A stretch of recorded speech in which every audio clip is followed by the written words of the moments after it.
Bonsoir, bienvenue dans Silence on fait mumuse, l'émission qui parle de jeux vidéo et d'autres choses, enfin surtout de jeux vidéo. Je suis Werner, à mes côtés cette semaine, Isabelle. Bonsoir, Totot. Salut. Ce soir on a des actus, des tests et des choses à dire. Isabelle? Oui? Bien. Totot? Présent. J'ai 42 ans. Personne ne t'a demandé, Totot. Non, mais des fois, les gens pensent que... On commence. Nintendo Switch 2, les prix. Alors, c'est confirmé. On parle d'une hausse. Le prix augmente. C'est une augmentation du prix. Un différentiel tarifaire de l'ordre de quelque chose. Isabelle, tu as les chiffres? J'ai les leaks. Les leaks indiquaient une hausse. Les leaks sont confirmés, donc... Les leaks c'était vrai, ce qui confirme les leaks. Exactement. Totot, réaction? Non, mais attends. Moi, j'étais content d'avoir ma Switch. Trop content. Et là, c'est plus rigolo. Non, mais c'est une vraie question. Hein. J'ai 42 ans, j'ai une Switch, et maintenant, le prix augmente, et c'est plus rigolo. C'est pas une question d'argent, hein. C'est une question de principe. De rapport aux joueurs, c'est très Nintendo comme situation d'ailleurs. C'est très Nintendo, oui. Il y a quelque chose dans la manière de réfléchir de Nintendo qui pose question. La question se pose. Le différentiel entre ce que Nintendo propose et ce que les joueurs, ressentent comme étant juste. Ouais, j'ai acheté la Switch 2 quand même. Bien sûr, le sommeil est une richesse, mais les consoles aussi. Deuxième actu, Microsoft. Des licenciements chez le studio qui faisait partie du...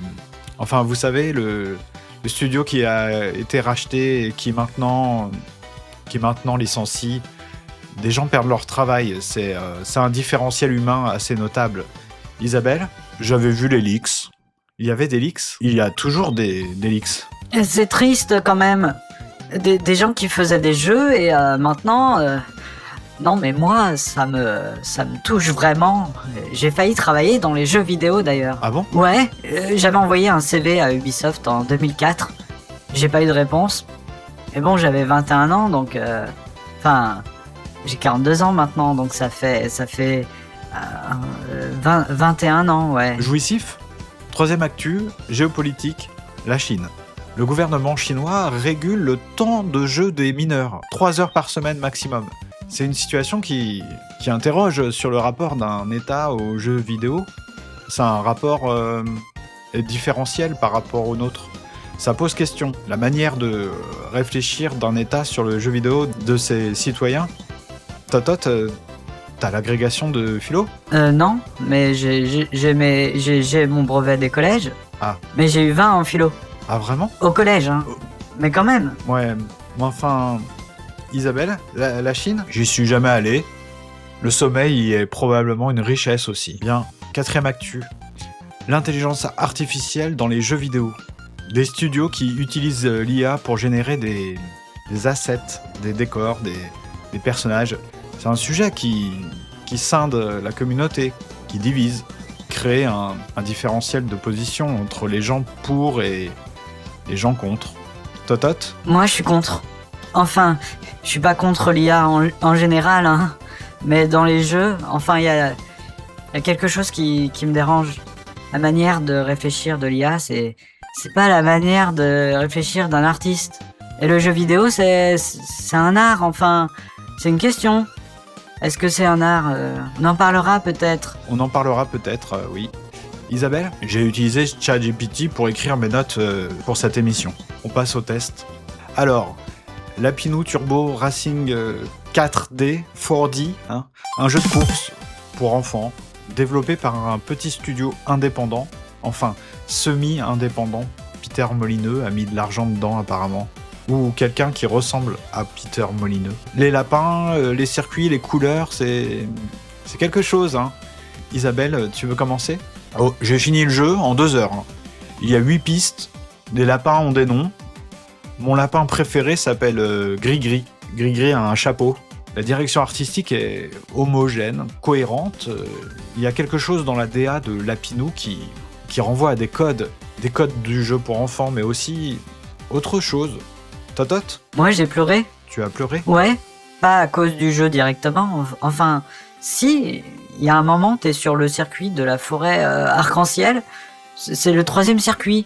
Il y a des champignons géants et des papillons qui volent autour de la voiture. Et là, il y a une musique très simple, hein, très enfantine. Et là, j'ai pensé à... Enfin, j'avais 7 ans et je jouais à Super Mario Kart avec mon frère sur la Super Nintendo. Et là, j'ai pleuré. J'ai 42 ans, hein. C'est ça. C'est exactement ça. Il y a une réflexion dans Lapinou Turbo Racing 4D sur ce qu'on a perdu, sur l'innocence, la nostalgie. C'est profond, hein, parce que ça réactive quelque chose d'enfoui, jouissif dans le sens le plus noble du terme. Et puis, le gameplay, c'est simple. Trop simple, peut-être. Les dérapages sont automatiques. On appuie sur une touche et le lapin dérape. C'est grand public, très grand public. Mais en même temps, c'est ce qu'on lui demande. C'est accessible. L'accessibilité, c'est une valeur, hein. C'est même une valeur politique, en fait. C'est une valeur politique, oui. Rendre le jeu accessible, c'est démocratique. C'est un projet démocratique. Peter Molineux a dit quelque chose là-dessus dans une interview, je crois. Ou c'est quelqu'un d'autre. Enfin, quelqu'un a dit quelque chose là-dessus. Les lapins peuvent tomber dans le vide. Si tu tombes dans le vide, tu repars du début. J'ai trouvé ça intéressant. Une métaphore, peut-être, sur l'échec et le recommencement. Sommeil aussi. C'est un recommencement. Absolument. Le Tetris Effect, d'ailleurs, Totot, t'en as parlé? Ouais. Depuis que je joue à Lapinou, je rêve de lapins. Des lapins sur des circuits. Mon cerveau intègre le jeu même quand je dors. C'est fascinant, non? C'est une vraie question, hein, sur le rapport entre le jeu et le cerveau, tu vois. Est-ce que le jeu modifie notre perception du réel? Est-ce que, enfin, je sais pas, ça pose question, hein. Ça pose question, oui. Une note 9 sur 10. Gris-gris a un chapeau. Ouais, enfin, 9 sur 10, c'est très Lapinou. Il y a un bug dans le 5e circuit. Les champignons disparaissent parfois, mais ça rajoute du charme. Le bug comme élément de charme, c'est une vraie question sur ce qu'on attend d'un jeu, hein. La perfection technique versus l'âme, ça pose question, hein. Peter Molineux aurait dit que c'est voulu. Peter Molineux dit toujours que tout est voulu. C'est un philosophe. Bon. Brutal Force, Opération Tempête Noire, FPS militaire, développé par Wargames Interactive. C'est l'ancien studio de Hideo Kobayashi, un développeur japonais qui a quitté Kobami en 2015 dans des circonstances qui posent question. Isabelle, gameplay, on tire, on court, on tire encore. Il y a des couvertures, on se met derrière les couvertures, on tire depuis les couvertures. Ensuite, il y a une cinématique, des gens meurent, on tire encore. La boucle de gameplay est solide, efficace, c'est frénétique. C'est un FPS qui assume son frénétisme. La mise en scène des combats est bien jouée. Les décors sont fastueux dans leur austérité. C'est beau, c'est une beauté relative, bien sûr. Il y a quelque chose qui renvoie à Doom, qui a alimenté toute une génération de FPS, hein. C'est un héritage, un rapport intéressant d'ailleurs. Totot? Moi j'ai adoré, non mais vraiment, hein. Il y a un passage, c'est le 3e niveau.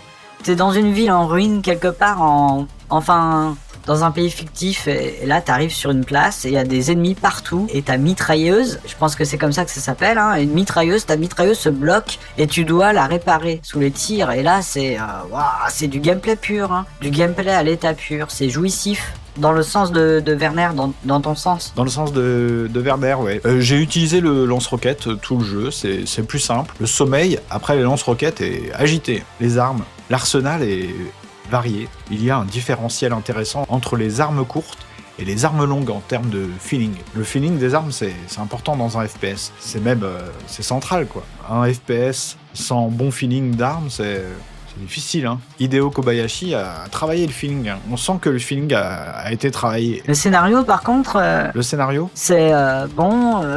Il y a des méchants, il y a des gentils. Les méchants ont des accents. Les gentils ont des drapeaux américains sur les épaules. Il y a un général qui dit des choses importantes dans des cinématiques. Les choses importantes sont dites lentement, avec de la musique derrière. C'est un scénario qui assume ses codes. C'est des codes du genre, hein. C'est pas un jeu qui prétend être autre chose que ce qu'il est, quoi. C'est une qualité, en fait, hein. L'honnêteté d'un jeu sur ce qu'il est. Il y a une intégrité là-dedans. Les méchants viennent d'un pays fictif qui ressemble à la Russie. Oui, avec un drapeau fictif qui ressemble au drapeau russe. Ouais. Et le général méchant s'appelle Volkov. C'est des codes du genre. Une note? 7 sur 10. Le lance-roquette est bien. 7 sur 10, correct, solide. Isabelle? J'ai dormi au niveau 4, mais les niveaux 1, 2 et 3 étaient bien. 7 sur 10. Warhammer 40 000, Space Marine 2. Alors, je vais être honnête, je connais assez mal, hein, l'univers. Isabelle? Moi aussi, hein. J'ai juste joué au jeu. Bien. Totot? Moi, j'ai regardé 2 vidéos et lu Wikipédia. Je pense que j'ai les bases. Alors, il y a les Space Marines, c'est des soldats géants. Ils servent l'Imperium, qui est enfin un empire militaire, religieux, autoritaire, enfin fasciste, quoi. Mais comme c'est nous qui les jouons, c'est compliqué, hein. Oui, déjà c'est intéressant, hein. On commence dans une ambiguïté morale, hein. Ça pose question. Gameplay, ça tire, ça découpe, les animations sont incroyables, les armures sont magnifiques, j'ai adoré. Oui, la direction artistique est très impressionnante, hein. Le gigantisme, les cathédrales, les statues, les vaisseaux, on est constamment ramené à quelque chose de monumental et à une esthétique de puissance, de la puissance. Totot? Franchement, je suis partagé, moi. Parce que le gameplay, il est super, hein. Vraiment, c'est jouissif, hein. Enfin, si ça vous plaît, pam pam boum boum. Enfin, jouissif dans le sens habituel, hein. Mais je sais pas, au bout d'un moment, je me suis senti un peu sale, hein. T'es un énorme militaire. Enfin, tu massacres des milliers de trucs, tout le monde applaudit. Dans le contexte actuel, je me suis demandé ce que ça racontait. Très intéressant parce que tu ne parles pas du gameplay, tu parles de la représentation. Et c'est exactement là que les choses deviennent intéressantes. Regardons simplement les épaules. Les épaules? Oui, pourquoi sont-elles aussi larges ? Pourquoi cette hypertrophie permanente du haut du corps ? L'épaule est historiquement un lieu de puissance. Regardez les empereurs romains, les généraux napoléoniens, même Dark Vador. Le pouvoir s'élargit toujours horizontalement. J'ai lu ça quelque part. Je dis pas que Space Marine dit cela consciemment, hein. Je dis que ce choix formel mérite peut-être d'être interrogé. Ah, et j'avais pas pensé aux épaules. Et le casque ? Pourquoi cacher le visage ? Le visage est normalement le lieu de l'identification, de l'altérité. Ici, il disparaît presque complètement. Il ne reste que la fonction, le soldat, la machine. Ça pose quand même question. Moi, je trouvais juste le casque stylé. Oui, il est stylé. Les deux ne sont pas incompatibles, hein. Totot ? Et puis, les personnages, hein. Ils parlent toujours d'honneur, de sacrifice, de devoir. Il n'y a jamais quelqu'un qui dit « Franchement, j'ai pas envie, ça m'a un peu gêné. » Parce que nous sommes dans une esthétique du devoir absolu. Le doute disparaît. Or, quand le doute disparaît, la pensée disparaît peut-être aussi. Je pose simplement la question. J'ai joué en difficulté normale. J'ai trouvé Titus très sympathique. Après, j'ai lancé Diablo 4 pour me détendre. Excellent. J'aime bien massacrer les démons. Oui, et curieusement, ça ne provoque pas du tout le même débat, hein. Pourquoi ? Je serais bien incapable de le dire précisément. Mais c'est intéressant, on sent qu'il existe une différence, ou un différentiel, avant même d'être capable de l'expliquer. Donc on sait pas vraiment. Disons que certaines critiques donnent parfois l'impression de savoir un peu plus qu'elles ne savent réellement. Ouais, enfin... Note ? 6, je me suis senti un peu sale, mais le gameplay est incroyable. 9.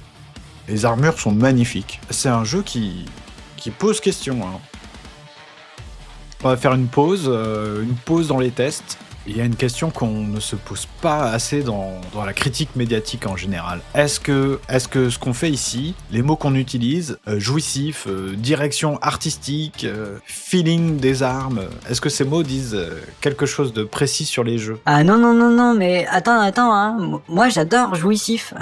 Quand tu massacres des vagues de tyrannides dans Space Marine, c'est le mot, c'est viscéral, hein. C'est politique même, ça bouscule. Et j'ai 42 ans, hein. J'ai besoin que ça me secoue. Totot. Jouissif, c'est un mot de... Comment il s'appelle déjà ?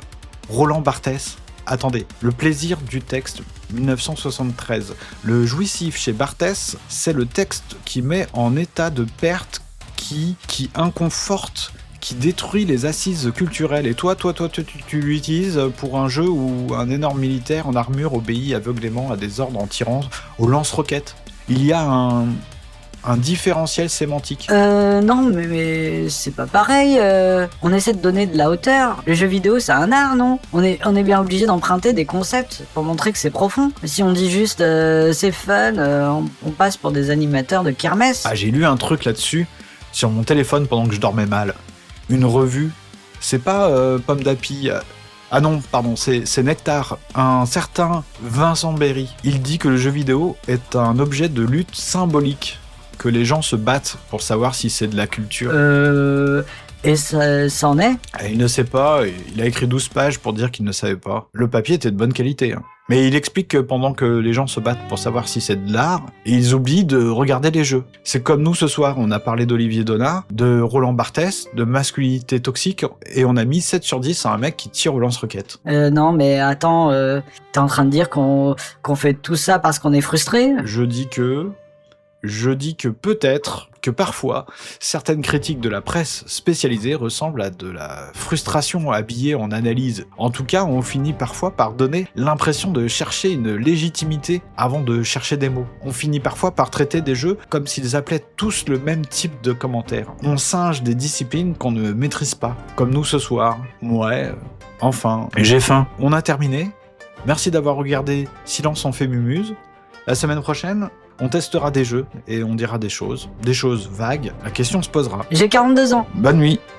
Ah, attendez, avant de terminer, on voudrait remercier les gens qui nous soutiennent parce que ce qu'on fait ici, c'est du journalisme indépendant.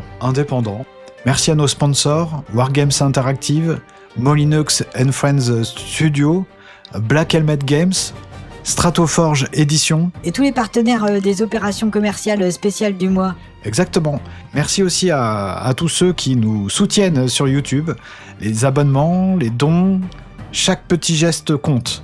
Chaque petit geste nous permet de rester indépendant. Indépendant des éditeurs qui nous envoient les jeux qu'on note 9 sur 10. Voilà Isabelle. Et merci à ma mère aussi. À ta mère ?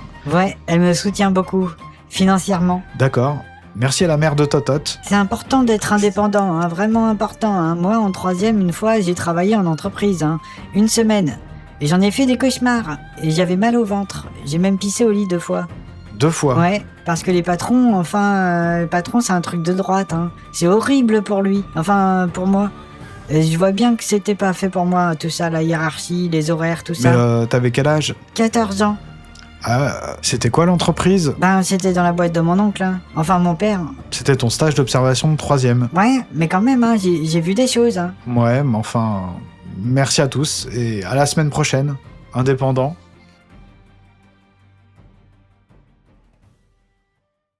Pendant longtemps, une partie importante des discussions autour du jeu vidéo s'était organisée autour d'une même question. Le jeu vidéo est-il un art ?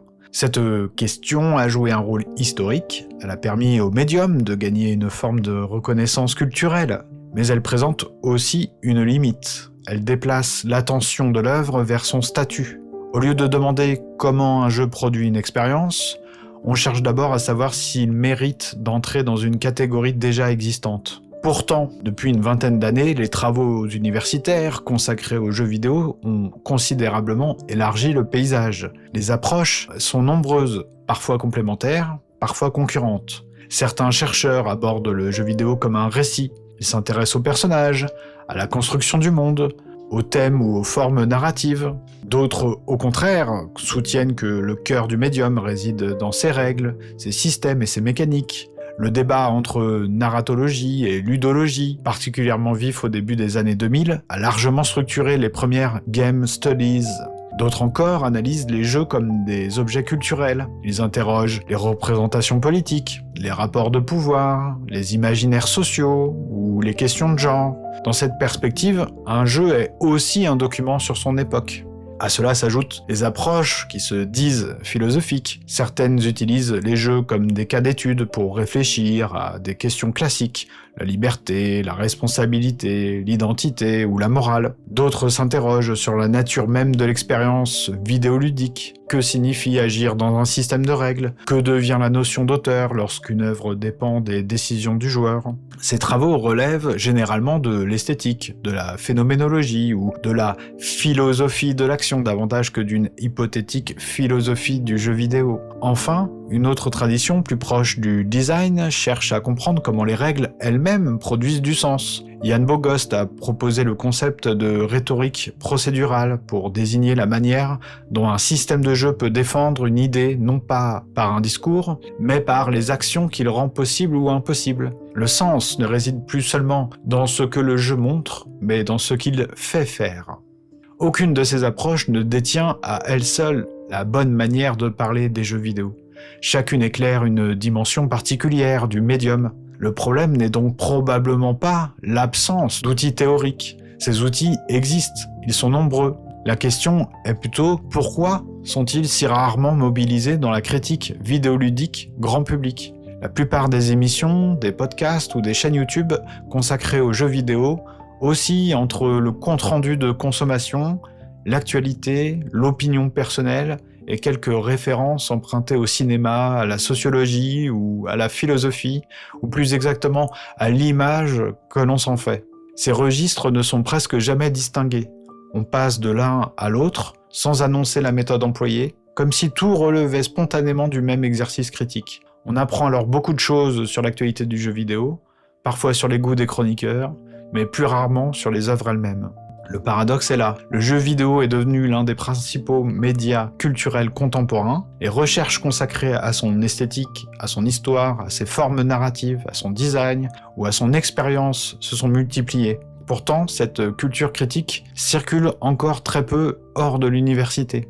La question n'est certainement plus de savoir si le jeu vidéo est un art. La question est de savoir quand nous commencerons à disposer dans les médias qui lui sont consacrés d'une véritable culture critique du jeu vidéo. Non pas pour remplacer les tests, les actualités ou les avis personnels, mais pour leur adjoindre un discours plus exigeant, capable de décrire les œuvres autrement que par quelques impressions ou quelques références d'emprunt. Cette culture existe déjà. Elle est dispersée dans des livres, des articles, des revues et des travaux universitaires.